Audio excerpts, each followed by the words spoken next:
Ladies and gentlemen, welcome back to the analysis of YOLENO TV. I hope you well from wherever you're watching this channel. I want us to quickly go into a video that MAVERICK AOKO shared. This video is about the latest attacks from the bloggers, attacks from the people in the government who have been castigating Matiang'i, who has not anyway declared his support, his intention of vying for presidency. So MAVERICK AOKO has decided to raid SUDI's statement, decided to raid CHERARGEI's statement, decided to raid a Homa Bay Member of Parliament statement. So all these people whom MAVERICK AOKO has targeted have spoken ill of Matiang'i, who has not anyway declared his intention of vying for presidency. Now, according to MAVERICK AOKO, she seems to be telling us that that is sign of panic. Yeah. According to her, she believes that these people have panicked, and that explains why they are all trailing their guns on Matiang'i. So this analysis, I want us to go through the video shared from MAVERICK AOKO, because she shared it in her X account, and I've seen people have reacted to it. So before we get to that video, please support this channel by liking this video and also subscribe to this channel if you're not subscribed before. And to our existing subscribers, I want to continue thanking you so much, because without you, this channel wouldn't have grown. So without wasting much of your time, ladies and gentlemen, let us delve into this video. I have a fundamental question to ask Kenyans. When somebody works abroad and they are granted leave from work, where are they supposed to go? Slovakia? Or the desert in Namibia? I mean, they go home. That is the most logical thing to do. So it's common knowledge that Matiang'i works for an international organization in Washington, and he was granted leave from work and he came home. The guy hasn't and did not address the press, has not declared candidature for any seat whatsoever to the best of my knowledge. Yet, for some reason, State House has unleashed all manner of arsenal on his persona. Which begs the question, really, why are they so rattled? Why are they so riled up? What is it about this man that has them so beleaguered? You know, it's unfathomable. SUDI, a grown man with 2 wives, went on TikTok live, behaving like a teenager still on wet dreams, just to verbally diarrhea on the persona of Matiang'i. Then we have this other one of Nadi's called CHERARGEI, who is vertically challenged both physically and intellectually, prattled on X ceaselessly. Then there's this one that Homa Bay had the misfortune of electing as MP. This one whose dental formula is hued like feces. This walking dispenser of STDs. I mean, I'm appalled. Itumbi and his minion of rabies-infested online boscos went on and on casting aspersions on the persona of Matiang'i, you know, insulting, which, by the way, I'll tell you why Itumbi has issues with Matiang'i. That's a story for another day. But really, Kenyans, sometimes we need to interrogate ourselves. We need to challenge ourselves. We need to question some of these things, because the organization that this man works for is known. They have the resources, they have the wherewithal to do their own investigations. If indeed the imputations that are being leveled on and against him were true, they would have given him that job.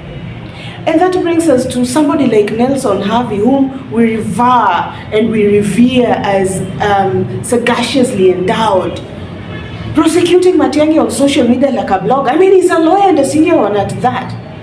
Why hasn't he petitioned relevant bodies and sued this man? It's as simple as that.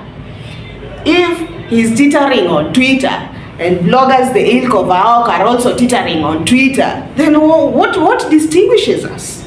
I mean, what's the difference? There has to be levels. There has to be levels, and that is why I have absolute respect for Kia Mtata. When he has issues with something, he takes an initiative and uses relevant channels to try and justify why he has issues with that particular person or situation. But bottom line is, I cannot declare support for somebody who has not even declared support. Rather, has not declared their candidature for that seat. All I'm saying is, we need to challenge ourselves and ask ourselves questions. Why is it that simpletons in this broad chief government are so rattled by the supposed candidature of Matiang'i, which he hasn't even declared in the first place? Why are they so mad at somebody who has not even declared that he wants to be president? That is a statement that Maverick AOKO shared in her Now, you see, of course, the person who is being talked about here is Fred Matiang'i. We have seen the activities around Fred Matiang'i's candidature, especially from the Gusii. We have seen activities in the mountain, people talking about a Matiang'i return, Yesterday, during an interview, the 27th of April 2025, interview where Rigathi Gachagua was taken to task to explain some of the previous statements he made. He was actually being asked by Martin, who works for Aweru TV. Now, Rigathi talked about a meeting with Matiang'i. And we've talked about this in our previous two videos, the meeting Rigathi and Matiang'i, though details have not been released. So we're just saying that maybe it's true they could have met Amani as just another creation of Rigathi Gachagua, probably trying to tell Kenyans that Matiang'i you can. So we don't know. But you see, Matiang'i has not said anything, whether he supports the endorsement, whether he doesn't support the endorsement. But I personally believe that Matiang'i supports the endorsement. It's just going to come at the right time, but he will support the endorsement.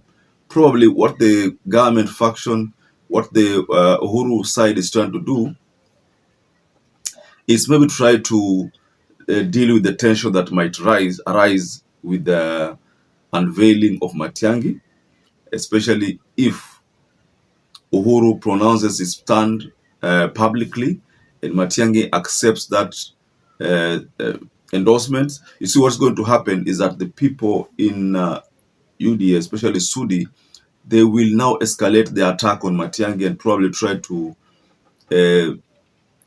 waanze kuamsha zile makesi za kitambo, shida za kitambo, zile vitu za mara Rivayala, mara Swini. So I think what's happening here is that Uhuru is being very careful and Matiang'i is also being careful. That's why hawajajitokeza wazi kutangaza msimamo wao. People have been endorsing him, but he has not uttered a word. Yeye amenyamaza tu.